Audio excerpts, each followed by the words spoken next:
ከአባቱ ማሰልጠኛ ተቋምም በርካታ አትሌቶች እንደወጡ ይነገራል።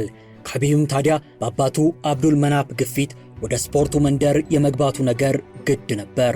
ካቢብ ስለ ልጅነቱ ሕይወት መለስ ብሎ ሲያስታውስ በከባድ ቁጥጥር ውስጥ ያልፍ እንደነበር አይሸሽግም።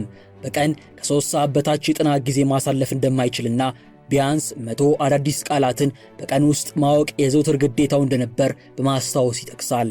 ሁሌ የኔን እኩያ ባየው ቁጥር ልክ እንደ ድብድብ ተፋላሚ ነበር የማየው ሲልም እንዴት አባቱ የተፋላሚነትን ስሜት እንደቀረጸበት ይናገራል። አባቱ አብዱል መናፍ ካቢብ ገና 9 ዓመቱ ሳለ ጭምር ራሱ ከአነስተኛ ድብ ጋር እንዲፋለም ከማድረጉ በተጨማሪ 11 ዓመቱ ላይ ሲደርስ የሰፈር ኩዮቹን ሰብስቦ በአንድ ትልቅ ቤት ውስጥ ሁሉም ራሳቸውን ችለው የሚገጥማቸውን ፈተናዎች ተቋቁመው ኑሮ እንዲጀምሩ አድርጓል። ካቢብ በልጅነቱ ከሬስሊንግ ስፖርት በተጨማሪ ጁዶና ሳምቦ የተሰኙ የሩሲያ ስፖርት ውስጥ በመካፈል አመርቂ ውጤቶችን ማስመዝገብ ችሎም ነበር።